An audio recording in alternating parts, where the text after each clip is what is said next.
Rebonjour à tous, à toutes et à tous.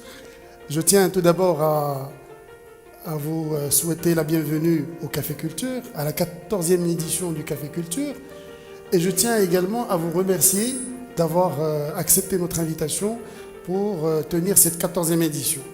Alors cette 14e édition, elle est particulière à plus d'un titre. D'abord parce que nous inaugurons aujourd'hui notre première conférence de la rentrée, puisque le Café Culture se permet aussi de prendre un petit congé, comme vous tous. Et puis particulière par rapport à la thématique que nous avons choisi aujourd'hui de traiter, qui est l'innovation.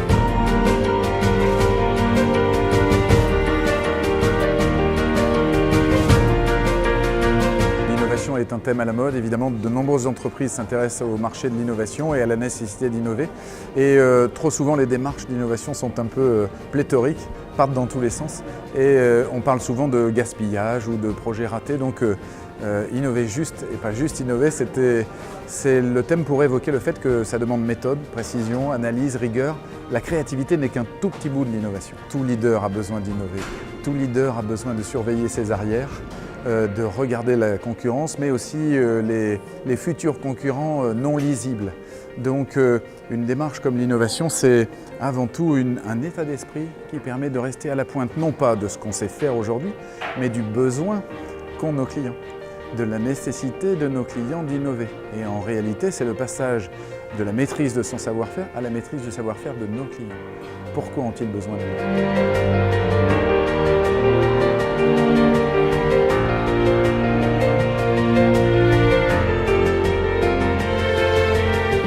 De ce Café Culture, c'est vraiment d'ouvrir le débat et d'aller se poser des questions sur la démarche innovation au sein de l'OCP. Donc aujourd'hui, on essaie d'impliquer tout un chacun et tous les collaborateurs dans cette démarche. Par cette initiative, on a voulu effectivement, peut-être pas une prise de conscience, mais aller se poser les questions.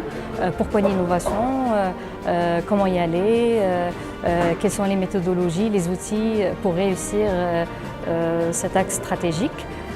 Du coup, on a pensé au groupe Zebra, qui a quand même une bonne expérience sur le marché en termes d'innovation.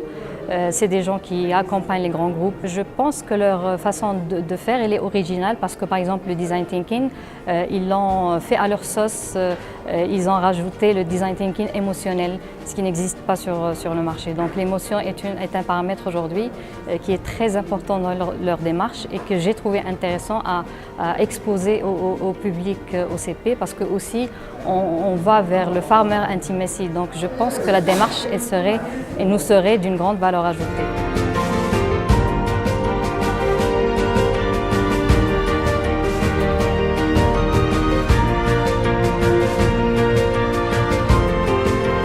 Il y a des choses qui ont interpellé le monde. L'exemple de Kodak qui était dans son confort, il était dans son business pellicule, etc. Donc par rapport à ce confort-là, on a vécu l'expérience Kodak qui était vraiment une expérience de déclin et qui devrait nous interpeller par rapport à... Et là, ça donne l'importance de réfléchir et de construire une vraie filière d'innovation au niveau de l'OCP. Et aujourd'hui, la question, est-ce que c'est parce qu'on a des réserves, les plus grandes réserves mondiales de phosphate qu'on doit rester dans notre point de confort ou bien il faut développer d'autres filières de réflexion. Nous avons fait la transformation opérationnelle, IRLA, etc. à partir de 2008 et qui ont donné des gisements extraordinaires d'amélioration. Et c'est des choses qu'on a bien récoltées aujourd'hui. Maintenant, la question est comment faire autrement dans un cadre plus innovant. Et là, faire l'innovation dans un cadre très innovant qui est les situations, un cadre plutôt de subsidiarité, peut-être ça va donner des fruits qui seront, Inch'Allah, avec des leviers d'amélioration plus importants qu'une démarche d'excellence opérationnelle classique.